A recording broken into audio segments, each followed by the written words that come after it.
Untuk tubuhnya aja nggak bisa mengenali, apalagi sukma. Syarat untuk orang rogo sukmo ya kenal tubuh, ya kenal sukma. Itu syaratnya. Nah, yang duduk di antara rogo dan sukmo itu yang disebut pancer.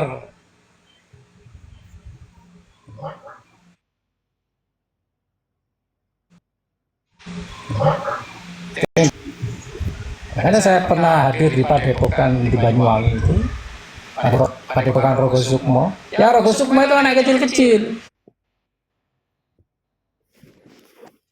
Kan di Banyuwangi itu, Padepokan Rogo Sukmo. Ya, Rogo Sukmo itu anak kecil-kecil.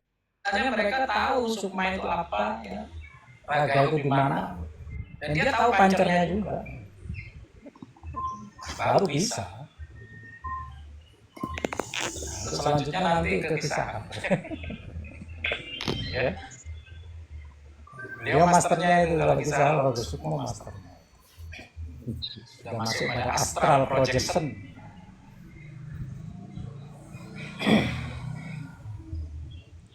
Jadi gini, kamu ini sudah bisa ngergosok, mau nanya proses gitu loh maksud saya itu. Kamu ini mau menyamakan, apa belum tahu gitu loh. Bukan begitu, Yai. Saya itu ingin kepada Yai, artinya menyempurnakan pengetahuan yang saya peroleh. Oh, sekarang gini, Nikmat. Tolong sampaikan pengetahuanmu dulu, lah nanti kita selaraskan gitu loh. Biar tambah juga saya juga. Boten Yai, saya masih mau belajar. Oh, masih mau belajar. Berarti sama-sama belajar kita ya. Yai.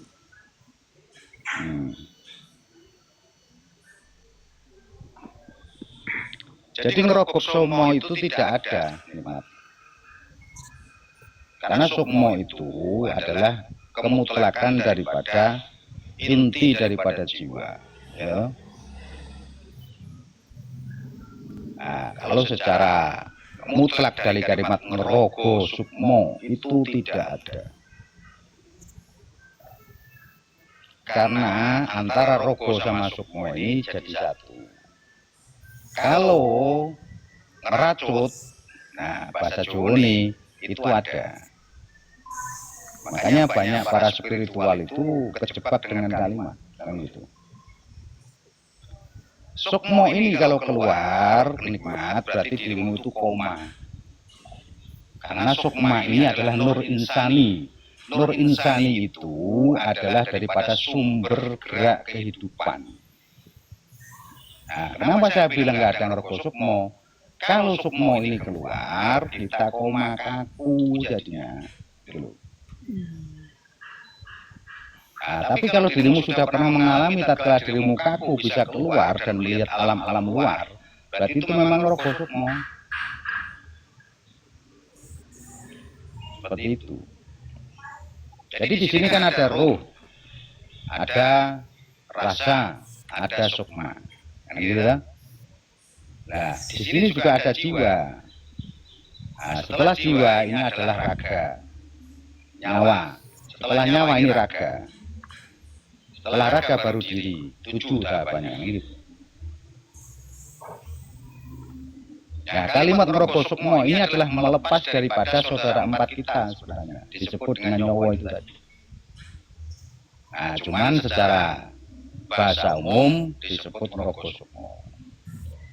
Itu bukan sukma yang keluar. Kalau sukma keluar, berarti sudah tidak ada pergerakan kaku awaknya. Menurut. Karena itu adalah pancer daripada pergerakan daripada jasmaninya kita semua itu. Kalau misalkan ini ya, kita ketemu sama orang yang sudah berpulang sama Allah Ta'ala, itu prosesnya bukan termasuk rogo sukmo, jiwa itu. Naf, jadi jiwa. Jiwa ini bisa kemana-mana, bukan sukma. Makanya di situ ada kalimat man arafa naf faqad arafa rabbah. Jadi jiwa kita yang ketemu, bukan sukma kita. Makanya kalau tatkala jiwa ini kita keluar, di situ kita ada bahaya, masuk lagi, seumpama kamu mimpi di sana, luka. Keluar juga ada luka sama. Loh, ini tangan saya nih, hitam semua. Padahal saya nggak ngapa-ngapain.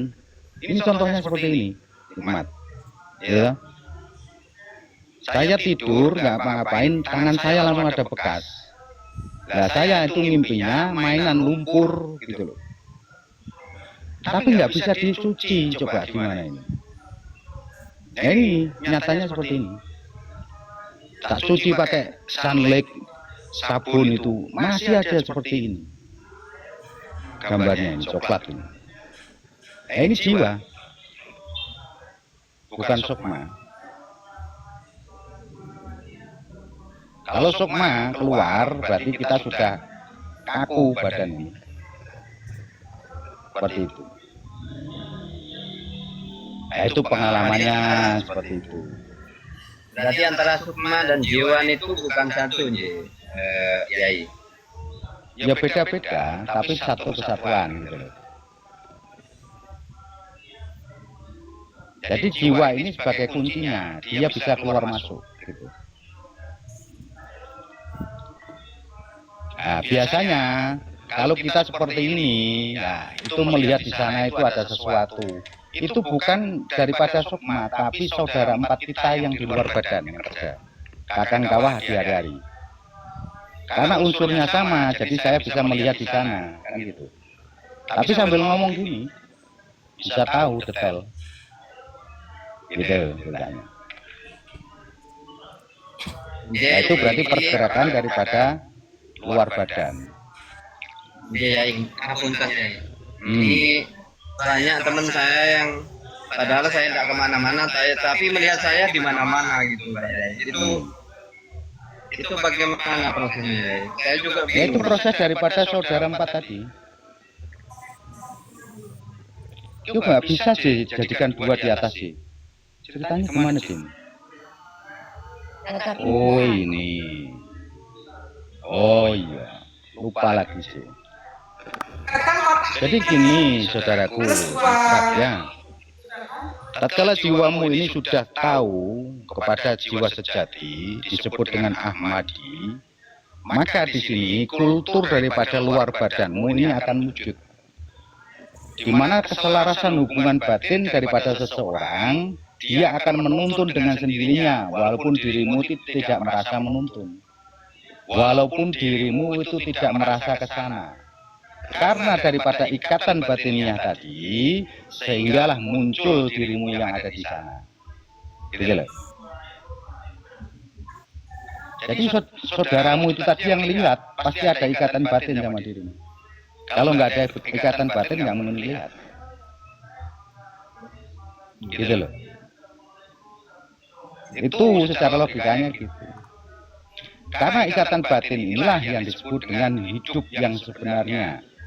Kalau sudah ikatan batin terjadi, maka konektivitas daripada Kakang Kawah di hari-hari akan melindungi daripada orang-orang yang kita sayangi. Tanpa disadari, tatkala dia kepepet ingat dirimu muncul di situ. Nah, seperti itu. Contoh gini, saya dulu punya santri banyak. Terakhir puasa telasan saya suruh jalan muter kampung. Tapi saya tidur di rumah. Nah, pengakuan daripada santri ini tadi, saya diikuti sama jenengan, katanya gitu. Wah, aku lu turu ya, bang. Iya lah. Tapi nyata banyak yang lihat gitu loh. Bukan hanya satu orang. Iya Ki, sampan itu ikut di belakang awal kita. Alah. Aku turun omah karo bojoku kok melokno dia aku ngono. Jadi keilmuan yang kita berikan kepada seseorang tatkala orang itu menjalankan, maka daripada Kakang Kawah di hari-hari yang disebut dengan korin itu tadi, dia akan mengikuti daripada pergerakan itu tadi tanpa disadari gitu. Apalagi kita lepas set gitu. Oh malah wujudnya nyata itu. Malah bisa salaman juga secara nyata. Itu kalau nyata. Terus yang kedua, itu daripada para leluhur kita. Sehingga memberikan suatu pencerahan kepada saudara kita yang ditemui tadi. Tapi wujudnya sampean, bisa ngobrol, bisa ngerokok. Lah itu yang disebut dengan pendamping dari para leluhur. Gitu kan? Wingi lho sampean ngobrol karo aku, ngerokok karo aku, iki bekasnya saya enak kene. Sampai ngono. Nikmat. Lah itu bukan kinerja kita. Makanya di sini kita itu ada korin yang disebut dengan pendamping. Lah korin ini maknanya dekat, kan gitu. Nah, pendamping ini berasal daripada alamiah juga ada, dari para leluhur kita juga ada. Tatkala dia wujud, kita tidak berinteraksi, tidak melakukan apa-apa, di sana kok ada, bisa makan, bisa minum, berarti para beliau yang bekerja. Gitu. Nah, itu konektivitasnya ke situ. Nah sekarang ini begini ya, ini sebetulnya ya kita siap, tapi ya di sini kan kita belajar bersama ya. Waalaikumsalam. Ya. Saya kan ke makamnya kita oleh Tanggul. Ini beliau, saya suruh 40 hari. Nah, itu beliau kan sudah wali Allah wujudnya. Saya disuruh istiqomah ke beliau, jadi untuk makamnya beliau. Interaksi seperti itu lewat halu saya atau memang dari beliau ya? Saya mau tunjuk. Jadi gini simpelnya, ruhnya seorang mukmin itu tidak pernah mati dan ilmunya tidak pernah hancur. Konektivitasnya dua ini, antara ilmu yang sudah masuk dalam dirimu dan ruh yang tidak pernah mati tadi. Jelas ini sudah. Bukan halu. Kecuali dirimu tidak ada ikatan batin sama beliau, itu halu. Karena dirimu sudah punya ikatan batin sama beliau, akhirnya nyambung. Loh. Allahumma min ru'atina wa amin ruhatina. Nah itu kuncinya. Allahumma min ru'atina, ya Allah setengah daripada saya bisa melihat daripada wa amin ruhatina, kekobulan daripada ruh yang sudah mati tadi. Nah itu asrornya seperti itu. Padahal itu enggak halu. Di belakangmu sekarang juga beliau ada. Loh iya, kelihatan saya gitu. Karena kita berbicara tentang mata ketiga, maka saya aktifkan mata ketiga saya. Kenapa saya berani itu bilang bukan palsu dan bukan halu? Karena beliau ada di belakangmu. Gitu loh. Oke, ngapunten Yai. Nah, seperti itu Gus Nikmat.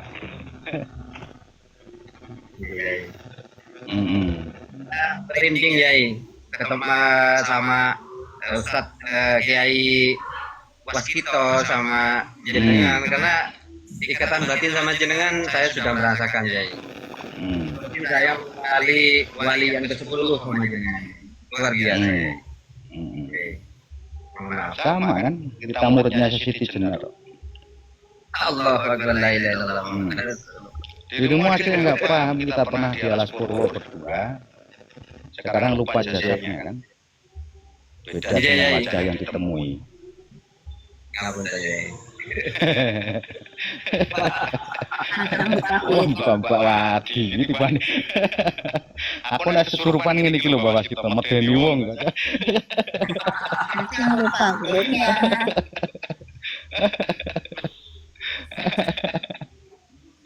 Ngenteni, aku ngenteni sampean kesurupan kata. Iya. Jadi kalau mau ke sana itu tahap awal. Jadi kalau sampean itu larinya ke Syekhuna Khalil sebenarnya. Karena dirimu itu aktifnya ke beliau, akhirnya beliau mundur. Jadi ada 3 tahap ini. Gitu loh. Jadi kalau pancar sebenarnya ke Syekhul Khalil, bukan ke beliau. Gitu loh. Larinya ke situ.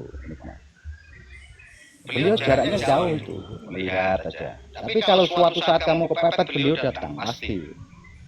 Yang pakai sorban hijau itu. Oke ya. Pamungkas soalnya itu.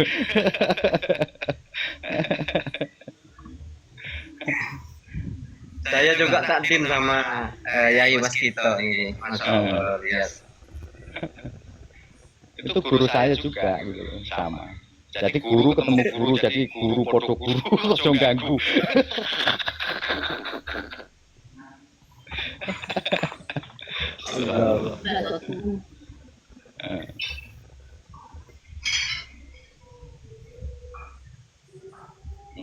Jadi Yai matur sembah nuwun, sambung doanya Yai.